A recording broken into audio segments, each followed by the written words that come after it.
2021년 제3회 한류 엑스포 서울 뷰티 산업 브랜딩 컨퍼런스 지금부터 시작하겠습니다.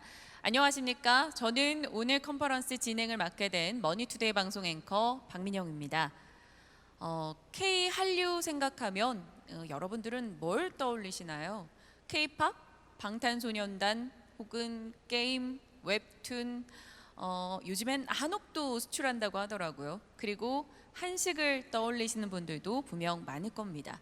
뭐가 됐든 좋습니다. 한류라면요. 코로나라는 위기 속에요. 한 가지 그래도 기회를 얻은 게 있다면 한국의 문화 콘텐츠 혹은 제품, 음식 소비가 생각보다 빨랐다라는 겁니다. 그래서 한류는 더 많은 세계인들에게 스며들고 있는데요. 그 한류의 중심에는 서울이 자리하고 있습니다. 많은 이들은 서울에 관심을 갖고 서울에 방문하고 싶어 합니다. 서울의 가장 큰 매력이 뭘까 생각을 해본다면요. 안전하다도 있을 거고요. 어떤 이는 패션, 볼거리가 많다. 혹은 먹을거리, 소비할 거리가 많다. 문화가 좋다. 이런 다양한 의견들이 있을 겁니다.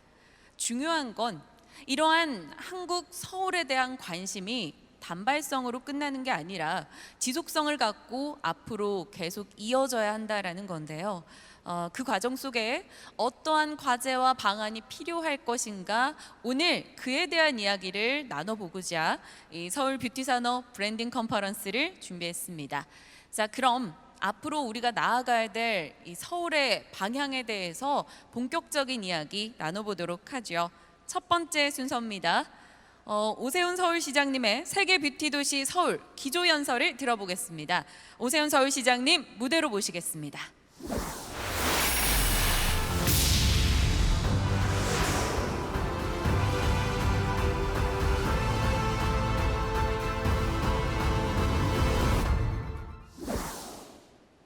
네, 안녕하십니까? 반갑습니다. 서울시장 오세훈입니다. 제3회 뉴시스 한류 엑스포 개막을 진심으로 축하드립니다.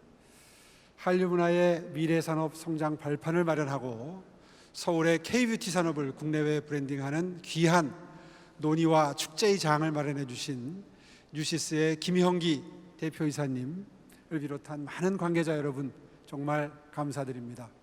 아울러서 오늘 이렇게 뷰티 산업 브랜딩 컨퍼런스에서 전 세계 한류 팬들과 서울의 뷰티 산업에 관심을 갖고 계신 분들께 인사를 드릴 수 있게 돼서 정말 기쁘게 생각합니다.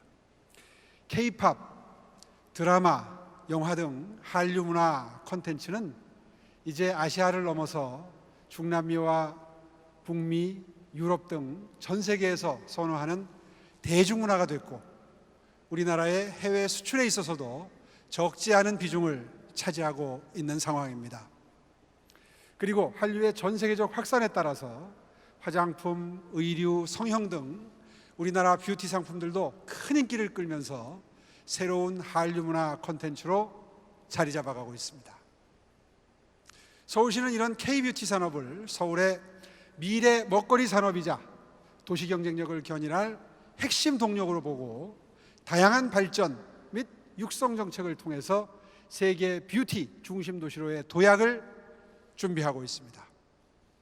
그리고 바로 오늘 이 자리가 그 도약의 도화선이 됐으면 하는 기대입니다. 여러분 모두 기억하시리라고 생각합니다. 10년 전 서울은 세계 10위권의 도시 경쟁력을 가진 도시였습니다. 그리고 조금만 더 노력하면 뉴욕, 런던, 파리와 어깨를 나란히 하는 세계 5대 도시로 도약할 수 있다는 기대와 꿈, 희망이 있었습니다. 하지만 지난 10년간 그런 서울의 꿈은 허망하게 무너져 내리기 시작했습니다. 2010년 12위던 글로벌 도시 지수는 지난해 17위로 하락을 했습니다. 2011년 11위던 세계 금융센터 지수도 지난해 25위로 많이 떨어졌습니다. 다시 뛰는 서울을 만들어서 추락한 도시 경쟁력을 끌어올리고 글로벌 5대 도시를 목표로 재도약하는 것이 지금 서울시에 주어진 제1의 과제가 되었습니다. 그리고 이 과제를 실천하기 위해서 미래 로드맵인 서울비전 2030을 수립했습니다. 서울비전 2030의 핵심 키워드 중 하나가 바로 미래 감성도시 서울입니다. 미래 감성도시 서울은 사람과 기업, 자본, 그리고 기술과 정보를 끌어모을 서울만의 매력을 회복해서 서울을 세계인 누구나 가고 싶고 살고 싶고 그리고 투자하고 싶은 세계적인 감성도시로 만드는 것이 그 목표입니다. 그리고 그 매력의 요체로 서울시가 주목하고 있는 것이 바로 새로운 한류 문화 콘텐츠로 자리 잡은 국내의 뷰티 산업입니다. 뷰티 산업은 감성과 웰빙을 지향하는 새로운 소비 트렌드에 부합하기 때문에 지속적인 성장이 예상되는 미래 산업이자 고부가가치 일자리를 창출하는 미래 일자리 산업입니다. 실제로 현재 세계 화장품 시장 규모는 2019년 기준 4,996억 달러, 한화로 569조 원 규모로 매년 5.3% 성장이 예상되고 있습니다. 특히 한국의 화장품 수출 규모는 2020년 기준으로 약 76억 달러, 8조 2,877억 원으로 2019년에 비해서 16% 성장하면서 한국은 프랑스, 미국에 이어서 세계 3위 화장품 강국으로 도약했습니다. 그 중에서도 서울은 세계 100대 화장품 기업에 랭크된 4개의 한국 업체 본사는 물론이고 국내 화장품 책임 판매 업체의 약 45%가 위치해 있어서 글로벌 뷰티 도시로 성장 가능성이 매우 높은 우수한 환경을 가지고 있다고 자부합니다. 뷰티는 패션, 관광, 마이스 산업까지 무한히 발전할 수 있는 확장성을 가진 산업이라는 점에서 뷰티 산업의 잠재력은 비단 화장품 산업에 그치지 않습니다. 실제로 한국관광공사의 연구에 따르면 음악과 패션 등 뷰티 산업과 관련된 콘텐츠가 관광객들에게 매우 높은 만족도를 얻고 있다고 합니다. K-팝과 K-드라마 등 한류를 통해서 전 세계에 알려진 서울의 매력에 더해서 서울 고유의 뷰티와 아름다움을 더한 관광 상품을 개발할 수만 있다면 화장품과 미용, 패션과 미식, 웰니스, 다양한 뷰티 활동을 체험하고 소비하기 위해서 서울을 찾는 국내외의 관광객 수요는 꾸준히 늘어날 것이라고 저는 굳게 확신합니다. 그래서 서울시는 보다 체계적인 뷰티 관광을 추진하기 위해서 전문기관 컨설팅을 통한 세부 과제를 도출해 내고 있습니다. 우선 뷰티와 관련된 다양한 관광 상품과 여행 코스를 개발하고 뷰티 크리에이터, 뷰티 플래그십 스토어 등과의 협업 방안을 마련해서 뷰티 관광 도시로서 서울의 인지도를 계속해서 높여나갈 계획입니다. 특히 대한민국 패션 1번지로 명성을 떨쳤던 동대문 패션 특구는 오직 이곳에서만 누릴 수 있는 다양한 볼거리와 즐길거리가 있고 새로운 활력이 솟아나는 동대문 뷰티 특구로 거듭날 것입니다. 10년 전 서울시가 세계 디자인 수도 서울의 비전 아래 구축한 서울의 디자인 랜드마크이자 매력 자산인 동대문 디자인 플라자와 인근의 동대문 패션타운 특구는 N서울타워에 이어서 두 번째로 외국인 관광객들이 가장 많이 찾는 서울의 대표적인 관광 스팟으로 거듭났습니다. 지금은 코로나19 상황으로 상당한 어려움을 겪고 있지만 동대문 지역이 품고 있는 다양한 패션과 디자인 컨텐츠의 뷰티와 한류의 모멘텀만 더해진다면 다시금 내 외국인 관광객들의 발길을 동대문으로 이끌어낼 수 있을 것이라고 확신합니다. 지금 서울시는 뷰티 산업이 서울의 강력한 성장 동력이 될 수 있도록 관련 인프라를 구축하고 육성하는 구체적인 액션 플랜을 구축 중에 있습니다. 세계 뷰티 중심 도시로서 서울의 미래 성장 잠재력을 높이고 서울의 문화와 미각, 후각, 경관까지 포괄하는 서울의 감성과 아름다움을 브랜딩해 내겠습니다. 그래서 최신 글로벌 뷰티 트렌드를 보고 싶으면 서울로 가라 하는 서울의 새 브랜드를 반드시 창조해내겠습니다. 오늘 컨퍼런스에서 서울의 뷰티 산업 성공 전략 및 브랜딩 방안에 대해서 내실 있고 풍성한 논의가 이루어지기를 진심으로 기대하고 있습니다. 바쁘신 중에도 참여해 주신 국내외 전문가분들께도 감사드립니다. 이런 귀한 자리를 만들어 주신 감성언론 뉴시스에 진심으로 감사드립니다. 고맙습니다.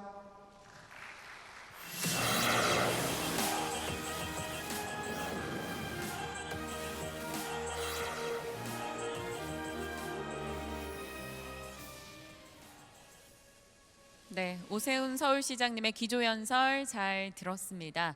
요즘 영상 콘텐츠 소비가 굉장히 많죠. 그 안에서 하나의 유행이 애칭을 만들어 가는 건데 뷰티 서울이라는 서울의 애칭이 하나 더 생겼으면 좋겠다, 그런 생각을 하며 기조연설을 들었습니다. 말씀하신 대로 글로벌 5대 도시로 다시 손꼽힐 수 있도록 저희 서울을 중심에 두고 힘차게 달려나갔으면 좋겠습니다. 자, 뷰티 서울이 각인되고 하나의 도시 이미지가 올라가기 위해서는 우리의 제품과 문화 콘텐츠 소비가 더 빨라져야 할 겁니다. 지속돼야 되고요. 그러기 위해선 어찌 보면 코로나가 하나의 기회가 되기도 했는데요. 대표적인 게 온라인 커머스 시장의 폭발적인 성장을 예로 들 수 있겠죠. 실제로 지난 2년 동안요, 동남아시아 최대 온라인 커머스입니다. 라자다에서 한국의 뷰티 상품 매출은 수배 늘어났다라고 합니다. 그래서 준비했습니다. 다음 순서는 라자다 싱가포르 CEO 제임스 장을 직접 연결해서 동남아시아 시장에서 한국의 뷰티 산업 전망은 어떤지 들어보는 순서 마련해 뒀습니다. 지금부터 만나보시죠.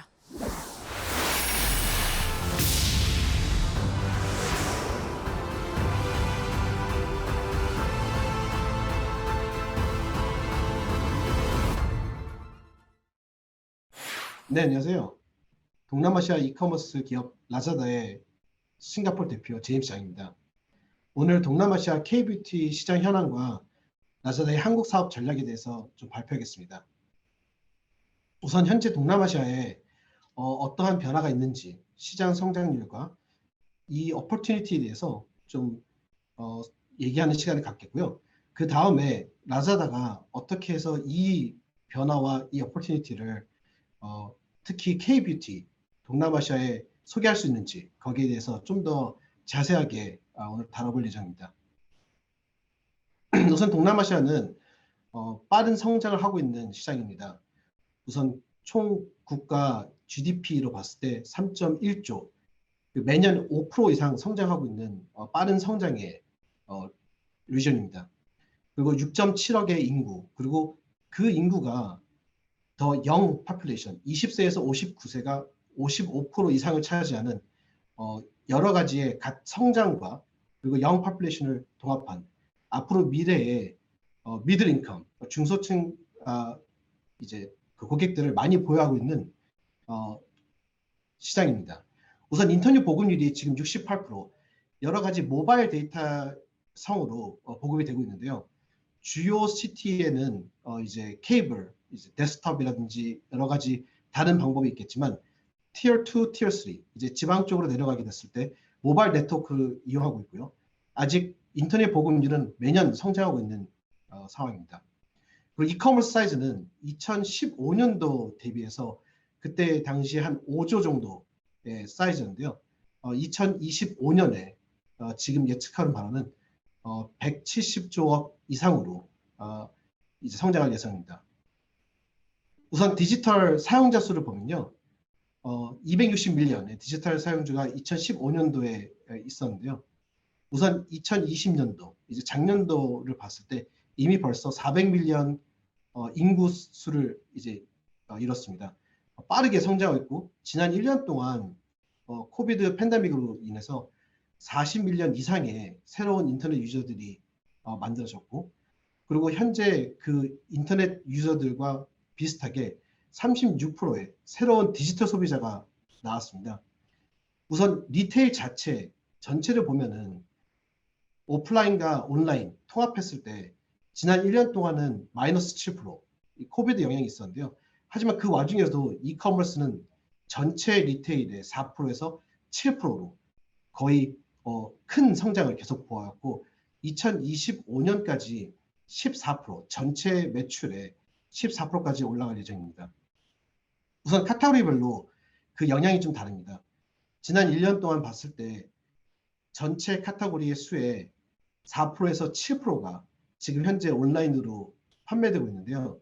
그 와중에 가장 큰 이커머스 비중을 하고 있는 전자제품, 21%의 모든 전자제품이 이커머스로 판매가 되고 있고요.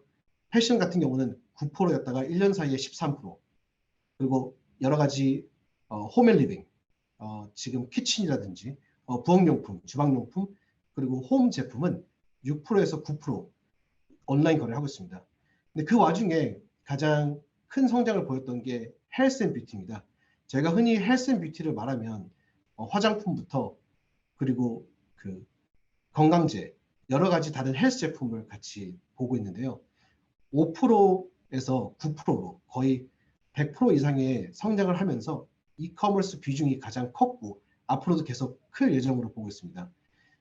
오늘 우리가 헬스 앤 뷰티에 대해서 조금 더 자세하게 알아보는 시간을 갖겠습니다. 지금 여기 헬스 앤 뷰티를 더 세분화시켜서 보고 있는데요. 우선은 지난 1년 동안은 헬스 앤 뷰티의 성장이 엄청나게 컸지만 모든 섭 세그먼트가, 모든 카테고리가 다 동일하게 성장한 것은 아니었습니다. 색조 화장이라든지 선케어, 우리가 많이 밖으로 나가지 못하고 여러 가지 제재가 있음으로써 색조 화장품과 선케어 제품들은 챌린지를 좀 받았는데요.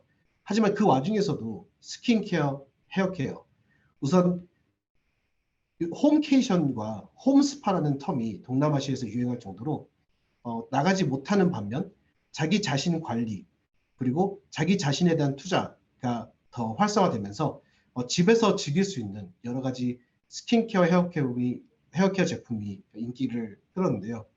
우선 앞으로도 지난 1년보다도 훨씬 더 크게 앞으로 2020년부터 2025년을 두고 봤을 때도 스킨케어가 가장 빨리 성장하면서 큰 비중, 50% 이상의 헬스 앤 뷰티 시장의 비중을 차지할 걸로 예상됩니다. 동남아시아에 들어오고 있는 그리고 여기서 인기가 많고 판매가 되는 헬스케어, 스킨케어 제품들은 여러 가지 나라에서 오고 있습니다. 사실 동남아시아가 큰 지역이고 이제 유럽이나 중국, 미국 다음으로 큰 시장이지만 자체 내에 동남아시아의 브랜드가 많이 활성화되어 있지 않습니다. 그래서 동남아시아에서 활성화되고 있는 지금 특히 그 뷰티 제품은 해외 수입, 해외 글로벌 브랜드가 대부분을 차지하고 있는데요.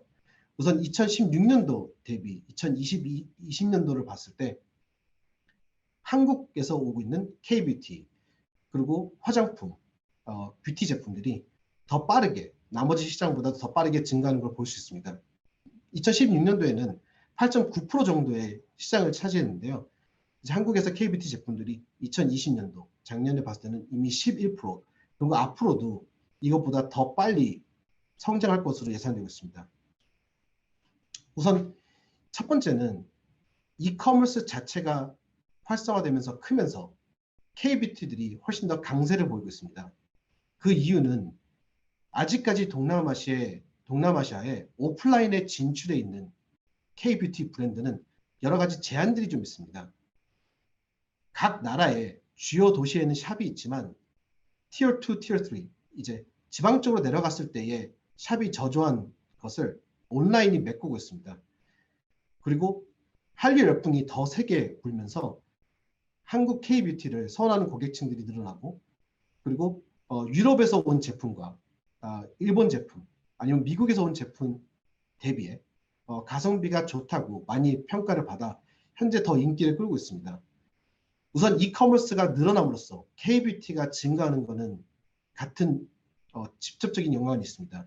2020년부터 21년간에 엄청나게 이커머스 양이 증가할 거고 우선 지난 1년 K-뷰티를 보더라도 싱가포르, 인도네시아, 말레이시아 각 나라가 빠르게 성장하고 있는 모습을 볼 수 있습니다. 이 성장 곡선은 앞으로도 계속 유지될 것이며 이커머스의 성장과 더 한국에 대한 K뷰티의 디맨드가 올라감으로써 더욱더 강화될 예정입니다. 우선 라자다는 동남아시아의 6개 국가에 인도네시아, 필리핀, 말레이시아, 베트남, 태국, 싱가포르에 진출해 있는 가장 큰 규모의 이커머스 플랫폼을 자랑합니다. 저희가 2012년도에 설립했고 저희 현재 비전은 3억 명 이상의 동남아시아 소비자에게 서비스를 2030년까지 제공하는 걸 목표로 두고 있습니다. 지난 1년간 코비드로 인해서 많은 고객들이 온라인으로 돌아섰고 이미 저희가 1.5억 명 이상의 소비자를 동남아시아에 두고 있습니다. 2012년도에 저희가 사업을 시작했을 때만 해도 이커머스는 너무나 초기 단계였죠. 그 당시 저는 창업자 중에 한 명으로 필리핀에 있었는데요. 그때 2012년도만 해도 이렇게까지 이커머스가 어마어마한 성장을 할 거라고는 생각 못했습니다. 우선 저희는 동남아시아의 6개 국가를 한꺼번에 차리게 된 데는 많은 브랜드가 동남아시아 시장 자체를 관심 있게 보고는 있었지만 나라 하나하나를 두고 봤을 때는 그 역량에 대해서 얼마만큼 투자를 해야 될지 의문을 많이 갖고 더군다나 리스크도 있다고 보고 있었습니다. 그래서 저희가 6개 국가를 같이 런칭을 함으로써 그 브랜드사들이 동남아시아에 투자를 강화할 때 동남아시아의 전 시장을 손쉽게 다가갈 수 있도록 저희가 구축하기 위해서 그렇게 시작을 했고요. 그리고 2016년도에 중국의 알리바바, 타오바오나 티몰 최고의 이커머스를 갖고 있는 알리바바의 인수가 되면서 알리바바 기업과 하나의 패밀리가 됐습니다. 그리고 현재 계속 기술적인 투자, 그리고 물류의 투자, 그리고 이커머스의 투자를 저희 핵심으로 보고 계속 키워가고 있습니다. 우선 한국 셀러와 동남아시아 시장 연결을 저희는 큰 중점으로 두고 있습니다. 앞으로 여러 가지 라자다 모델과 앰바서더들도 항상 한국인 스타, 한류 스타를 많이 섭외를 했는데요. 최근에는 저희 라즈몰, 라자다 안에 그 정식 브랜드 오피셜 스토어가 있는 그런 공간인 라즈몰의 그 현빈 스타님께서 저희 앰바서더로 같이 일을 하게 됐습니다. 그 외에도 여러 가지 코비드 중간에도 한국인 스타와 K-팝 스타와 팬미팅을 주선함으로써 그 동남아시아에 불고 있는 한류 열풍에 더 기여를 하고 있습니다. 현재 음악 쪽뿐만 아니고 콘텐츠, K-드라마, K-무비 쪽도 심지어 넷플릭스의 톱 10 차트에 5개 이상이 한국에서 만들어진 콘텐츠로 많은 인기를 끌고 있는데요. 거기에 맞춰서 저희가 라자다 안에 메인 홈페이지 안에 한국 제품 전문관 라즈코리아를 만들어서 현재 운영하고 있습니다. 이 한국 제품 라즈코리아 전문관은 한국에서 생산된 한국 제품, 한국 브랜드들로 만들어져 있는데요. 어떤 제품은 이미 동남아시아에 런칭돼 있어서 이제 동남아시아 도시에서 배송을 하고 또 많은 제품은 한국에서 직접 배송을 해서 동남아시아 고객으로 저희 물류 인프라를 통해서 갈 수 있게끔 만들어놨고요. 현재 지속해서 성장을 보이고 있습니다. 이 외에 한국 정부 그리고 기업과의 전략적인 제휴를 체결해서 더더욱 많은 제품을 안전하게 그리고 한국 브랜드들이 동남아시아에서 자리 잡고 클 수 있도록 그 기반을 만들기 위해서 노력을 하고 그리고 한국 셀러들을 위한 단독 캠페인도 시작했습니다. 사실 아직까지도 동남아시아에서 한국 제품과 한국 브랜드를 원하는 니즈는 너무 많지만 그 제품과 그 브랜드를 자기가 좋아하는 브랜드를 말하라고 하면은 제한이 있는 부분이 있습니다. 그게 무슨 뜻이냐면 K-뷰티와 한국 물건을 선호하는 마음은 너무 넓지만 제품의 디스커버리, 제품에 대한 지식과 접해볼 수 있는 기회가 많지 않다는 뜻입니다. 그래서 저희가 단독 캠페인을 통해서 새로운 제품, 흔히 우리가 알고 있는 글로벌한 한국 제품 외에도 여러 가지 다양성을 고객들한테 알려주고 소개해주는 역할을 많이 집중하고 있습니다. 그 중에 한 예가 라자다 서울시의 서울 메이드몰 런치입니다. 현재 저희가 운영하고 있는 한국관 안에서 서울 메이드라는 다른 또 공간을 런칭했습니다. 이 공간은 서울에서 만들어진 제품과 서울에 중점을 두고 있는 브랜드사 위주로 만들어져 있는데요. 이거를 함으로써 고객들에게 더욱더 많은 제품을 소개시켜 드리고 그리고 믿을 수 있는 공간을 만들어 드리는 게 저희 취지였고요. 그리고 앞으로 이 한류 열풍과 이커머스 성장이 동남아시아에 한꺼번에 이루어지고 있으면서 더욱더 많은 한국 제품과 브랜드들이 동남아시아의 고객들을 만나 뵙고 더 좋은 제품을 많은 분들에게 소개할 수 있는 그 역할에 중점이 되고 싶습니다. 감사합니다.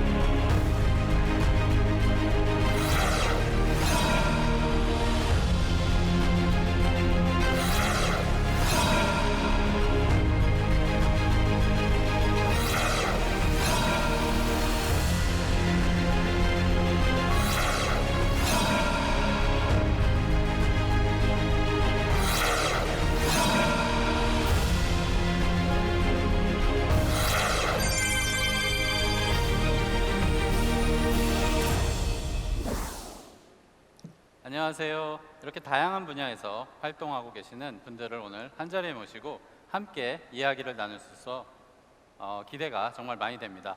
영상으로 잠깐씩 소개가 되긴 했지만 다시 한 분씩 소개를 드리겠습니다. 서울시 경제정책실의 박대우 경제일자리 기획관님,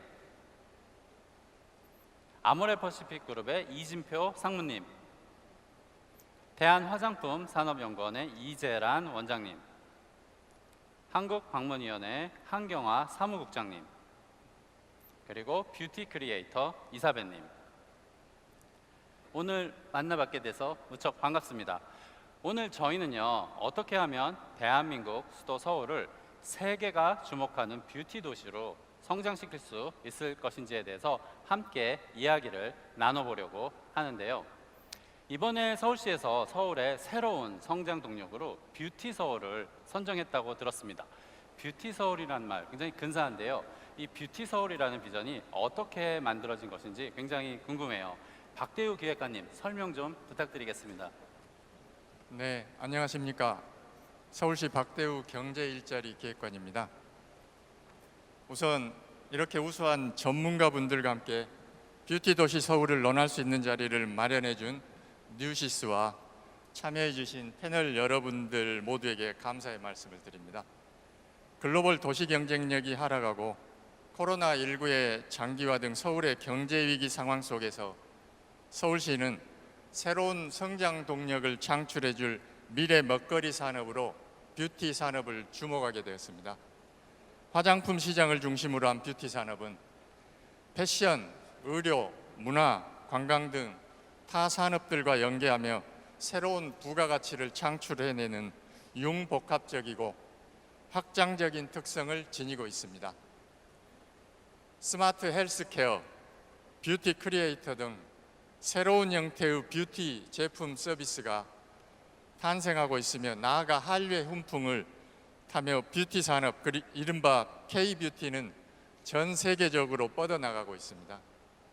서울은 화장품 유통 판매의 거점으로 오늘 대담에 참여해 주신 아모레 퍼시픽을 포함해서 총 4개의 회사가 세계 100대 화장품 기업에 저희 한국 기업이 소개되고 있고요.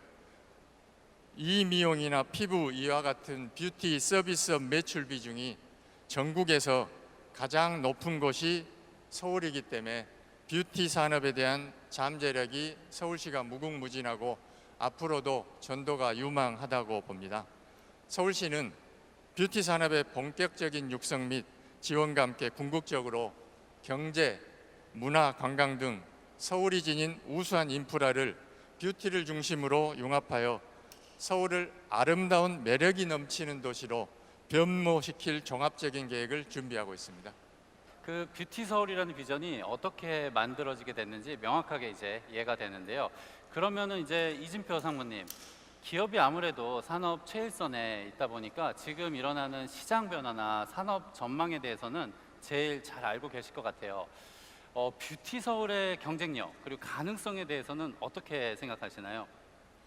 네, 아무래도 저는 그 뷰티 관점에서의 그 경쟁력 대해서 말씀을 드릴 수 있을 것 같은데요. 글로벌에 저는 더 기회가 있다고 봅니다. 그래서 최근 한 10년간 그 한국 뷰티, K-뷰티의 그 수출 실적들을 보면은 10년 동안 거의 6배 정도 성장을 하였고 규모로 그 작년 기준으로 거의 9조 원 가까이 왔습니다. 그래서 아마 올해 아니면은 적어도 내년 정도에는 그 내수 시장 전체 뷰티 규모보다 수출 규모가 더 커지는 그러한 괄목할 만한 그런 성장이 기대가 되고 있습니다. 그리고 전체적인 그 수출 규모로 모아서도 그 한국은 프랑스, 미국에 이어서 전 세계에서 세 번째로 큰 그러한 뷰티 수출국이 되는데요. 이 부분은 어떻게 보면은 국가 전체적인 그런 경제에도 큰 기여를 하고 있다라고 생각합니다.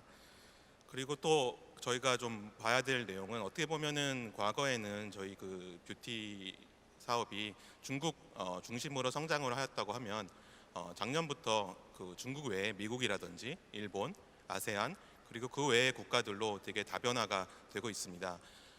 이미 한 160개국 이상 그 글로벌 시장에 진출을 하였고 작년에 이제 코로나 상황에도 불구하고 16% 이상 성장을 하였던 걸 보면은 앞으로 글로벌 시장에서 무궁무진하게 그 K-뷰티의 가능성은 있다라고 봅니다. 특히 아직은 저희가 좀 미개척 시장이라고 볼 수 있는 그런 중남미 시장이라든지 어떻게 보면 중남미 시장은 그 K-뷰티 이외에 이미 뭐 K-팝이라든지 뭐 K-드라마, 뭐 영화, 뭐 음식 그 외에 그 많은 한류 콘텐츠들이 이미 유행이고 반면에 그 K-뷰티 입장에서는 좀 분발을 해야 되는데 그런 점에 봐서는 사실은 아직 그 개척할 시장도 되게 많기 때문에 글로벌 측면에서는 앞으로 나아갈 수 있는 시장은 무궁무진하게 많다라는 말씀을 드릴 수 있을 것 같습니다. 네. 이진표 상무님 말씀처럼 K-뷰티의 글로벌 경쟁력은 이미 세계 최고 수준이고 그렇기 때문에 서울이 세계 뷰티 시장의 중심이 되는 것도 충분히 가능해 보이는데요. 글로벌 리서치 기관 스테디스타에서 오늘 이 자리를 위해 K-뷰티 산업에 대한 연구 분석을 진행을 했다고 합니다. 어떤 내용인지 영상을 함께 보고 같이 이야기를 나눠보도록 하겠습니다.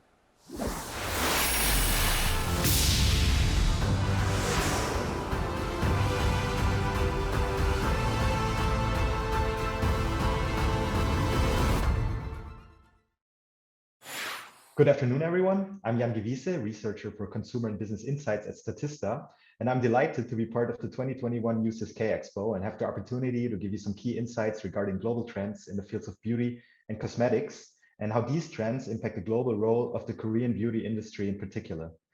I want to start this presentation with a brief overview on the key insights we believe are the most crucial takeaways from the following charts. First of all, it is important to note that the COVID-19 pandemic has had a drastic impact, on pretty much every B2C and B2B market, but it has a particularly grand influence on consumer behavior and attitudes when it comes to beauty and cosmetics, and especially in Korea as well. I will go into some particular examples there in a minute, but it really can't be understated how current market developments and trends can be traced back to COVID-19. Secondly, I want to go over a globally occurring trend that we recognize in our data, where we see a shift away from decorative cosmetics towards self-care products.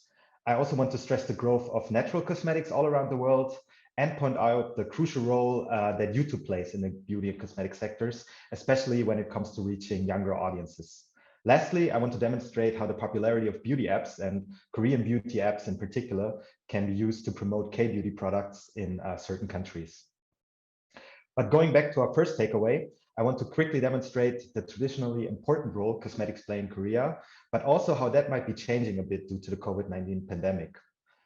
At Statista, we have just published a global survey on beauty and cosmetics, where we asked female consumers all around the world for their attitudes and behaviors in this segment. For example, one thing we asked for was whether or not women feel more confident with makeup than they would feel without it. And you can see that half of the Korean women feel more confident with it, which is the second highest rate after Russia, and significantly higher than European countries like Germany or France, but also the United States, where only about a third of the women rely on makeup for confidence. Another data point that really underscores the relative importance that cosmetics traditionally play in the Korean market is that only 1 in every 5 of Korean women feel beautiful without makeup on, which is significantly less than, again, in European or American countries. And it's actually one of the 2 lowest numbers in our data altogether with China. But as so many industries in the beauty and cosmetics industry was disrupted by COVID-19.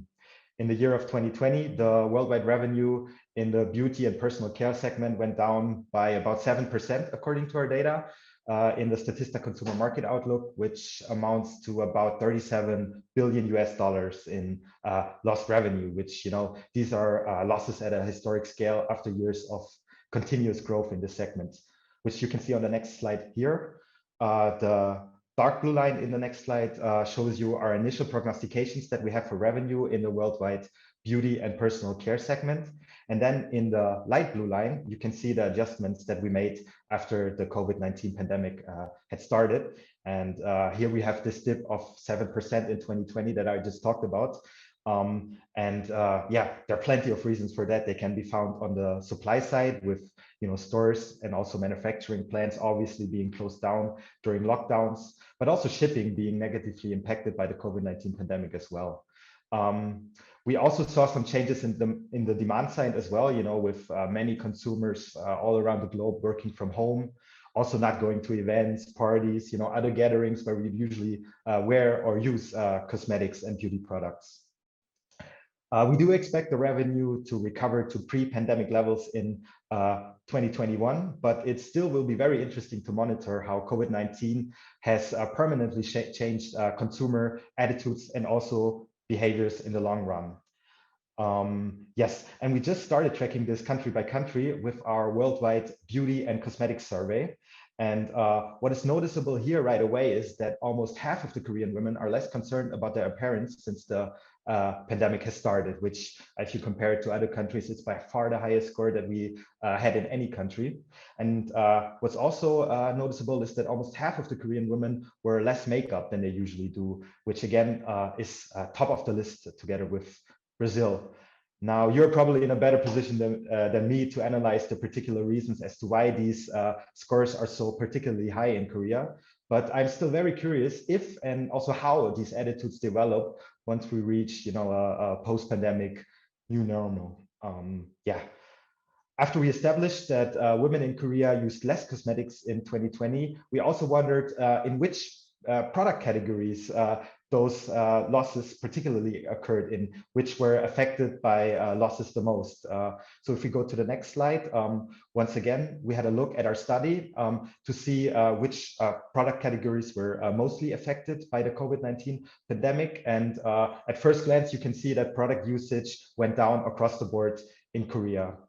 But then we noticed that the product usage of what we call decorative cosmetics, face makeup, lipstick, nail polish, and eye makeup, these type of products went down at higher rates than products like facial care, facial cleansers, masks, peelings, cures, which are all self-care products that provide nutrition or enhance the health and integrity of the skin, but aren't really decorative. And this trend is very much intuitive too, with many people not going to the office, events being canceled, people not going to parties and gatherings. There were probably simply less occasions to put on decorative cosmetics during the pandemic, but there might have been more time to spare for a diligent skincare routine, which can be quite time consuming. Yeah, and this development away from decorative cosmetics towards more self-care products is even more striking if we have a look globally. Again, we had a look at the net changes in the usage of different product categories during the pandemic. And it is noticeable right away that the usage in the top 4 categories, which are all decorative cosmetics, went down in every country across the board, Whereas the usage of self-care products, the bottom three in this chart, either went down at a much lower rate or they even went up. And this development is especially vivid in China, France, and Germany, where we have a really clean effect, and we really see the shift away from decorative cosmetics towards self-care products. Yeah, but it's really not only in these countries, it's really a global trend towards self-care products, especially skincare products. And if we go to the next slide, I think these global changes in consumer behavior during the pandemic can be a great opportunity for many K-beauty skincare and self-care products. Yes, another subcategory that has sailed fairly smoothly through the pandemic are natural cosmetics. That might have been more of a niche product in the past, but it has definitely hit the mainstream globally now. Brazil is actually first in purchases, but also in Korea, it's a bit down the list, but it's still over a third of the respondents in this survey stated that they purchase natural cosmetics. And if you have a look at the chart on the right, that's reflective in the steady revenue growth of natural cosmetics in Korea, even continuing through the pandemic year of 2020 as well. If we look globally, the revenue growth was stunned a bit in 2020, but it is expected to be picked back up again in 2021. So natural cosmetics are definitely a product we expect to continue to grow in the future as well. And we believe that that will be the case in Korea as well. And if we go to the next slide, I think it's really a competitive advantage that K-beauty products can take advantage of if they are considered natural cosmetics. One thing to be mindful though is, what does natural cosmetics even mean? Our study indicated, we had a look in the data, and it really showed that people aren't necessarily looking for esoteric things, but what they're really looking for are sustainable products. But now, what does sustainability mean in a cosmetic context? In the eyes of the consumer, what is sustainability to them in a cosmetic context? In our study, we asked for which aspects of sustainability consumers pay attention to when purchasing cosmetics, and you can see that here. We were surprised how different the results were for different countries. In Korea and China, for example, consumers pay very much attention to the ingredients of a product. It's natural ingredients. Chinese and Korean customers really avoid harmful and artificial ingredients, and that is sustainability for them. Whereas in Europe and also in American countries, consumers pay more attention to animal welfare, which in the context of cosmetics means no animal testing. But another thing that stands for sustainability for them was reduced packaging, but also recyclable materials and sustainable packaging. So in practice, you can really say that sustainability can mean quite some different things depending on in which country or where you market your product. Definitely something to keep in mind. Yeah, I quickly also want to touch on the channels where consumers look for inspiration when purchasing cosmetics. As knowing where to reach your target group is just very essential. And because YouTube has such a distinguished role here, there's all these unboxing videos, there's makeup tutorials, there's beauty product reviews, getting millions of views worldwide. And if we have a look at Korea first, you can see in the data on this slide that there's a huge generation effect. For audiences in the dark blue bar from the ages 16 to 29, YouTube is by far the most important channel when it comes to looking for inspiration on beauty products, whereas it plays less of a role for all older audiences. But this is not just a Korean phenomenon, it's really a global trend. And to demonstrate that, I created or recreated that same slide for a few different countries. We can have a look at the United States first. Here you can see just the exact same results, not for Korea, but for the United States, and we can actually observe just the same effect. YouTube is huge with young people, and then it's less important for older generations. If we have a look at the same data for Germany on the next slide, you can see the same effect as well for Germany. Then we can go to the next slide and have a look at Great Britain as well. And also here you can see YouTube is being the most important source of inspiration when it comes to audiences from the ages 16 to 29, and being a rather minor player for people from the ages 15 and up. But we believe that this is really a great opportunity for K-beauty products to market to a young target group on a global scale. If we go to the next slide, you can see a plethora of options when it comes to Korean YouTubers, influencers, content creators, that are popular with younger audiences worldwide and really represent the K-wave. So there's probably a good fit with someone you want to link your product to. Another asset of the K-wave and the worldwide popularity of Korean culture are Korean beauty apps. If we go to the next slide, by that we mean apps, for example, that create beauty filters, give tips on how to use beauty products, or even let you virtually test beauty products. We have on the next slide actually listed some of the most popular Korean apps by MAU, which means monthly active users. And yeah, again, a plethora of options to choose from. And these apps are really synonym with the K-wave on a global scale as well. So this is something the K-beauty industry can take advantage of as well by promoting their products within these apps as well. If we go to the next slide, one thing we need to be mindful of is that there are big differences in the usage number of these apps depending on which country you are in. It really depends from country to country. In some countries like Brazil or China, they're even more popular than they would be in Korea.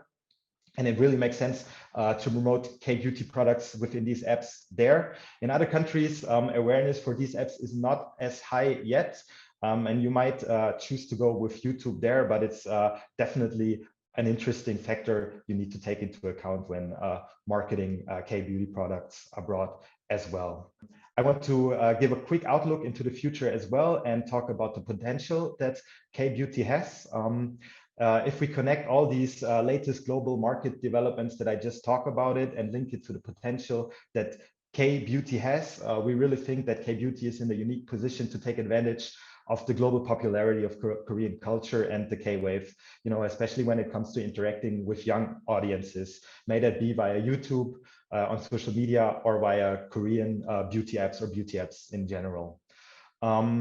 Current consumer trends like the shift from decorative cosmetics towards self-care products is something you need to take into account. Also, the further increasing popularity of natural cosmetics is something that the K-beauty industry should keep in mind when marketing their products abroad. But overall, we just see a great potential in the role that K-beauty will play in a post-pandemic world. And we believe that the value of Korean experts will continue to grow and keep growing in 2021 as well. Yeah, this brings me to the end of my presentation. I really hope I could give you some insights on current trends and topics in the beauty and cosmetics industry. If you want to do additional research on that topic, please check out our platform statista.com, which you can see here. Just to give you a quick overview on what we do, we have a product, we have content and data that is just a great basis for your individual research. We provide over 1 million reports, studies, and statistics.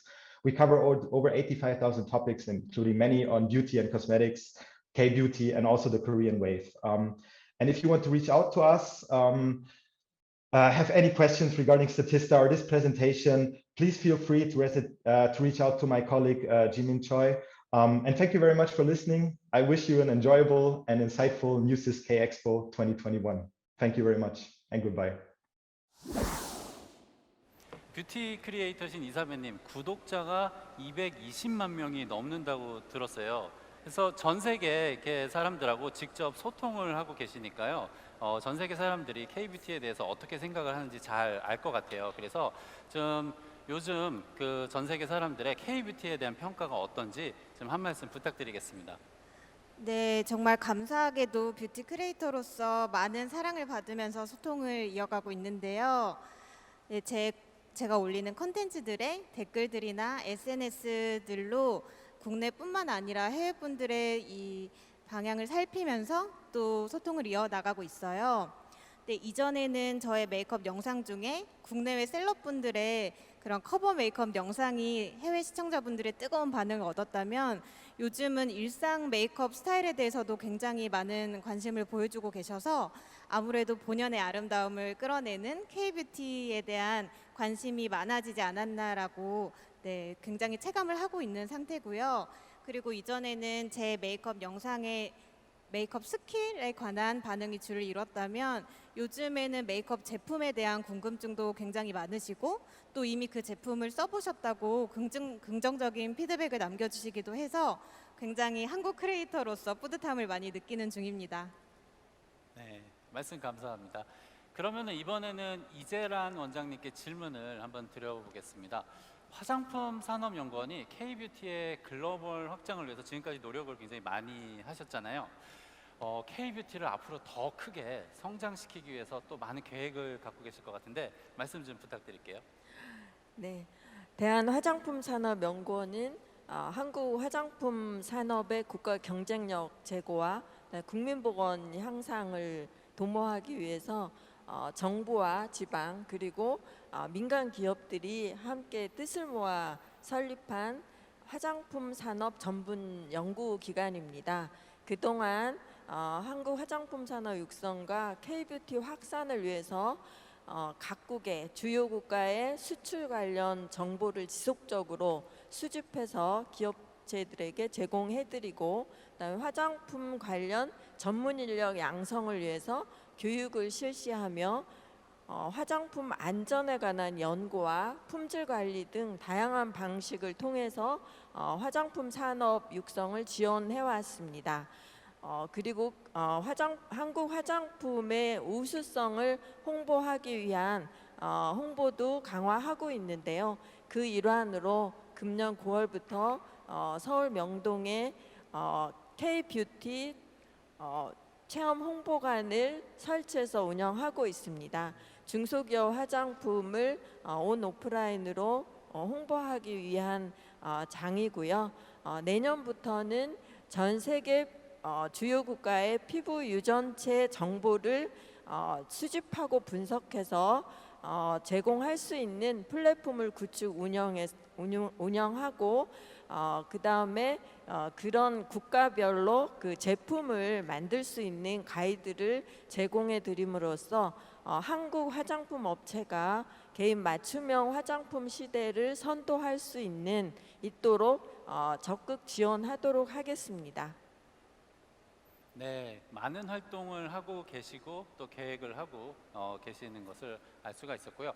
그럼 이번에는 한국방문위원회 한경화 사무국장님, 지금 코로나가 예상보다 굉장히 길어지고 있잖아요. 그래서 네. 사실 대부분의 나라에서 사실 해외 여행이 굉장히 어려워지고 있고 그렇다 보니까 한국 방문객들도 굉장히 크게 줄어들어 가지고요. 그래서 누구보다 고민이 정말 많으실 것 같아요. 네. 그래서 지금 이제 위기 극복 그 방법으로 좀 준비하고 계신 것들이 있다면 어떤 것들이 있는지 소개 좀 부탁드리겠습니다. 그 한류의 인기가 이제 전 세계적으로 확산되면서 외국인들의 그 한국 제품 그리고 한국 문화에 대한 관심이 한국 방문으로까지 이어져 왔었거든요. 이 한류의 높은 인기에 힘입어서 우리나라를 찾는 그 외국인 관광객의 수도 2012년에 이제 처음으로 1,000만 명을 돌파한 이후에 계속적으로 이렇게 증가를 해오고 있었습니다. 그래서 2019년에 1,750만 명이 그 1,750만 명의 외국인이 방한을 했으니까 그때 굉장한 수치였죠. 그래서 그때가 최고치였는데 그래서 사실 관광업계에서는 이제 2020년에 2천만 명을 달성할 수 있으리라는 기대감이 있었어요. 그런데 2020년 초에 이 코로나 상황이 발생을 하면서 관광객이 크게 급감을 해서 관광업계가 정말 어려운 상황에 있는데요. 그 코로나 이전에는 사실 매달 평균적으로 한 140만 명 이상의 외국인들이 한국에 들어왔었습니다. 그런데 지금 코로나 상황인 올해를 보면은 한 달에 평균 약 7만 명 정도가 입국을 하고 있기 때문에 95% 정도 크게 관광객 수가 줄었다고 말씀을 드릴 수가 있고요. 이렇게 관광객 수가 줄은 것도 문제인데 또 한 가지 우리가 이제 이 상황에서 조금 주목해야 될 점은 이 코로나로 인해서 관광의 트렌드가 급격하게 빠르게 변화하고 있다는 것입니다. 그 변화는 이제 단체에서 개별 관광객으로 이렇게 증가가 될 거로 보고 있고요. 그리고 또 오프라인에서 온라인 비대면에 대한 관광 수요가 높아질 것이다라는 예측을 하고 있는데요. 그래서 저희 이제 한국방문위원회에서는 이러한 그 트렌드에 대응하기 위해서 온라인과 비대면 쪽 관광을 좀 강화해 가고 있습니다. 지금 그래도 저희가 하고 있는 게 이제 외래 관광객들이 한국에서 일어나는 모든 관광 관련 컨텐츠를 한 곳에서 볼 수 있도록 하는 그러한 그 인바운드 관광을 통합하는 온라인 플랫폼을 구축 중에 있거든요. 이 플랫폼은 이제 시즌별 테마별로 이렇게 다양한 컨텐츠를 제공하는 것뿐만이 아니라 각 기업들이 내놓는 혜택들을 이 컨텐츠들과 묶어서 같이 결합해서 보여주기 때문에 그야말로 그 수요자인 관광객의 입장에서 이 플랫폼을 구성한다는 점이 다른 곳과의 차별점이라고 할 수가 있을 것 같아요. 그래서 저희가 이제 꾸준히 준비를 해와서 10월 초에 지금 저희가 그랜드 오프닝을 할 계획을 갖고 있는데요. 지금 사실 이제 해외에서 이렇게 관광객의 이동이 제한이 되다 보니까 각 나라마다 이제 관광객을 자국으로 유치하려는 노력이 엄청나게 많이 이루어지고 있습니다. 경쟁이 굉장히 심한데 그게 이제 다 온라인으로 표출이 되고 있어요. 그래서 저희가 이 온라인 통합 플랫폼을 통해서 앞으로 해외에 있는 잠재 관광객들 그리고 또 해외 고객들을 대상으로 꾸준히 소통을 해 나가면서 향후에 이제 코로나 이후에 가장 방문하고 싶은 곳이 한국 서울이 될 수 있도록 하는데 많은 그 준비를 하고 있습니다. 그리고 또 비대면 수요가 엄청나게 늘어날 것이기 때문에 우리나라 또 그 최대 강점 중에 하나가 IT 기술이 발달됐다는 거잖아요. 그래서 이 ITC와 우리나라의 관광 안내 서비스를 접목을 해서 그 최첨단의 관광 안내 시스템을 저희가 개발을 했습니다. 이게 키오스크 형태로 개발을 해서 전국 관광 접점 50군데 설치해서 지금 운영 중에 있거든요. 앞으로 이러한 그 스마트 관광 안내 시스템도 좀 더 저희가 확대해서 운영해 나갈 계획을 갖고 있습니다. 한국방문위원회에서 이렇게 변화된 상황에 맞게 많은 새로운 활동을 준비를 하고 또 실제로 이렇게 실행을 하고 계시는 것을 이제 알 수가 있었고요. 제가 얼마 전에 신문 기사를 보니까 중소 화장품 기업을 위한 K-뷰티 체험 홍보관 이런 것을 이제 운영한다라는 이야기를 들었는데 이재란 원장님 아까 말씀을 들어보니까 실제 운영이 되고 있는 것 같아요. 거기에 대해서 좀 더 설명 좀 부탁드리겠습니다. 네, 저기 9월부터요 뷰티 플레이라는 네이밍으로 해서 명동 성당 맞은편에 있는 페이즈 명동 3층에 설치를 해서 운영을 하고 있습니다. 매월 100여 개의 그 중소기업 화장품들을 전시해서 직접 체험할 수 있는 체험존하고 그다음에 메이크업 존, 그다음에 라이브 스튜디오, 그다음에 라운지와 회의실, 포토존 등으로 구성되어 있고요.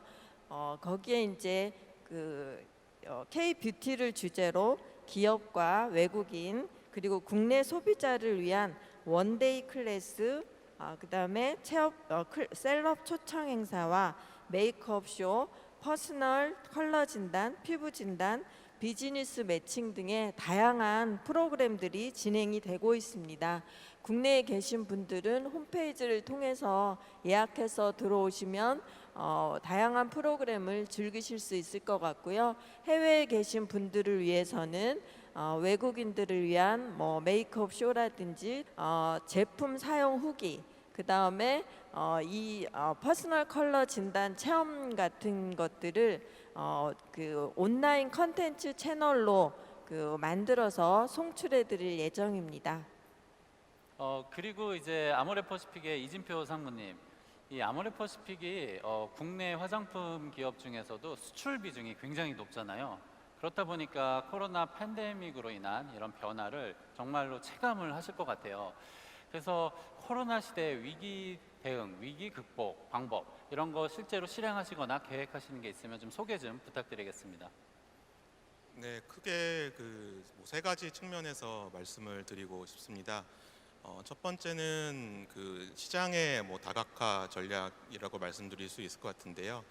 기존에 그 이미 그 K-뷰티가 그 인기가 있고 저희가 시장을 어느 정도 그 진출한 그 중화권뿐만 아니라 그 외에 그 다양한 그 글로벌 시장에서 그 K-뷰티가 그 기회가 있다라는 점을 첫 번째로 말씀드리고 싶습니다. 특히 그 뭐 북미 시장, 그 다음에 일본 시장 같은 경우는 뭐 최근에 뭐 전체적인 K뷰티 수출량도 늘었고 실제로 전체적으로 한국 브랜드들이 그 시장 장악력을 넓히고 있는 그런 시장이라고 말씀드릴 수 있는데요. 북미 시장 같은 경우에는 코로나 그런 상황에 이어서 스킨케어에 대한 수요가 좀 많이 늘었고, 그리고 특히 밀레니얼, 젠지 세대들의 어떻게 보면은 가성비를 좀 중시하는 그런 소비 선호도, 그리고 어떤 새로운 제품, 새로운 브랜드 이런 것들을 체험을 더 열려 있는 그런 소비자 특성에 따라 기회들이 좀 많이 열리고 있고요. 그리고 두 번째로는 또 일본 시장에 대해서 좀 주목을 할 필요가 있을 것 같습니다. 작년과 올해 성장률을 보면은 아마도 내년이나 내후년 정도는 중국에 이어서 K뷰티 입장에서 두 번째로 큰 글로벌 시장이 될 가능성이 있고, 그런 4차 한류 이런 것들을 통해서 특히 젊은 일본 고객분들한테는 J뷰티 다음으로 선호하는 브랜드가 무엇이냐라고 했을 때 40, 50대랑은 조금 다른 것 같아요. 40, 50대는 아무래도 미국 브랜드라든지 유럽 브랜드에 대한 선호가 높았는데, 최근 이제 젊은 일본의 고객분들 같은 경우에는 압도적으로 그런 K뷰티에 대한 선호도가 되게 높습니다. 그래서 좀 1차적으로는 좀 중화권에 어떻게 보면 좀 몰려 있었던 그런 시장들을 북미와 일본으로 확장하고, 그 외에 아직 저희가 본격적으로 진출하지 않은 그런 새로운 그런 신시장들을 개척을 한다고 하면 이런 코로나 팬데믹 상황에서도 추가적인 그런 시장 진출이 가능하다라고 보고 있고요. 두 번째로는 역시 마찬가지로 이런 코로나 팬데믹 상황에 의해서 전체적인 뷰티 시장의 채널에 큰 변화가 있었습니다. 다들 아시는 바와 같이 오늘도 라자다 측에서 말씀을 해주셨지만은 급격하게 이커머스로 채널 전환이 이루어지고 있습니다. 앞서 말씀드렸던 북미 시장 같은 경우는, 특히 미국 시장은 이커머스 비중이 2배로 늘었을 때까지 10년이 걸렸는데, 작년 1년 동안 10년 걸렸던 그 2배의 성장률이 1년 만에 2배가 됐었고요. 일본 시장 같은 경우는 작년 1년간 전체 뷰티 시장의 이커머스 비중이 4배로 성장을 했습니다. 이처럼 전체적인 이런 채널 변화가 있고, 거기에 K뷰티 입장에서는 추가적인 또 기회들이 있는 것 같습니다. 과거에 글로벌 시장에 들어간다라고 하면 백화점이라든지 원브랜드 샵이라든지 오프라인 중심의 비용이 좀 많이 발생하고 고정비가 높은 그런, 어떻게 보면은 진입 장벽이 되게 높았다라고 하면은 지금의 어떤 전체적인 그런 채널 관점에서 봤을 때는 이런 글로벌 아니면 지역의 이커머스 플랫폼을 통해서 어떻게 보면 좀 더 손쉽게 많은 비용 투자 없이 글로벌 진출할 수 있는 방법들이 있습니다. 그래서 이러한 변화들이 어떻게 보면은 K뷰티한테는 좋은 기회가 되지 않을까라고 생각하고 있고요. 마지막으로는 뷰티 전체적인 어떤 고객의 니즈가 많이 변화하고 있습니다. 그래서 어떻게 보면 카테고리라든지 사업의 또 다각화를 통한 추가적인 그런 성장 모멘텀을 가지고 갈 수 있을 것 같습니다. 아모레퍼시픽 같은 경우에도 최근에 저희가 2025년 비전을 발표하면서 새로운 영역, 새로운 역할, 그리고 새로운 방법, 기존과 좀 다른 그런 뉴 뷰티를 지향하겠다라고 발표를 하였는데요. 과거에 어떤 고기능성 화장품 중심에서 좀 벗어나서 건강을 까지 생각하는 웰니스라든지, 그래서 기존의 뷰티의 개념을 좀 전체적인 라이프 관점에서 개념을 좀 넓힌다라든지, 그리고 많은 디지털 데이터 이런 것들을 이제 활용을 해서 고객 중심에서 그들이 정확히 원하는 그런 맞춤형 그런 솔루션들을 되게 원하고 있습니다. 이런 식으로 어떻게 보면은 기존의 뷰티에서 접근했던 방식을 좀 벗어나서 좀 더 이 카테고리 관점에서 아니면 제품 관점에서 서비스 관점에서 확장을 한다라고 하면 추가적인 그런 성장 기회들을 가질 수 있지 않을까라고 생각합니다. 네, 역시 글로벌 기업답게 다양한 전략을 세우시고 또 실행을 하고 계시는데요.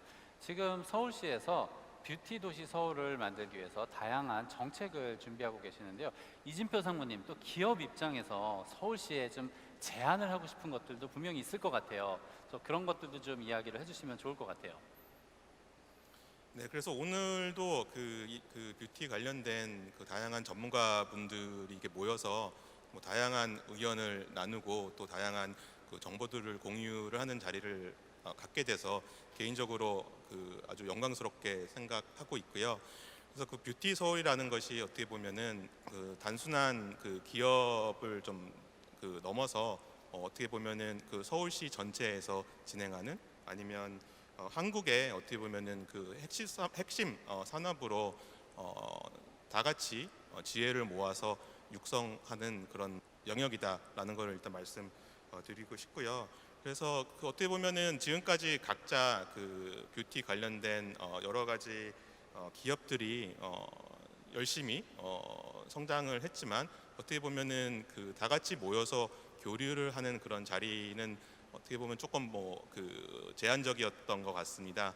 그래서 그 앞으로는 그 서울시가 좀 주관이 돼서 뭐 공통적으로 관심이 갖고 있는 뭐 분야, 뭐 예를 들면 뭐 공감 경영이라든지 아니면 뭐 친환경이라든지 그런 부분에 대해서 다 같이 모여서 그 어떻게 보면은 정보도 공유를 하고 지혜를 모아서 이 뷰티 서울 이라는 것이 그 성공할 수 있는 그러한 그 자리를 만들고 지속적으로 지원을 해주시면은 참으로 좋을 것 같습니다.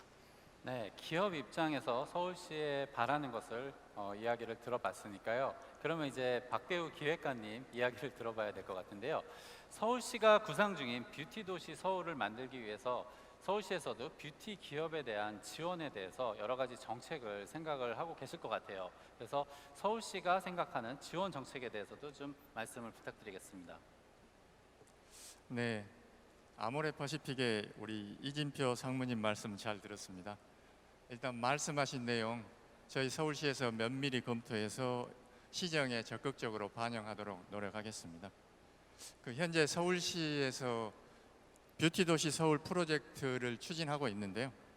이 뷰티 산업 현장에 계신 아모레퍼시픽을 포함해서 이런 기업 관계자 대표분이나 뭐 임원분들 그리고 또 여기도 와 계시지만 뷰티 관련해서 아마 전문가분들이 많은 걸로 알고 있어서요.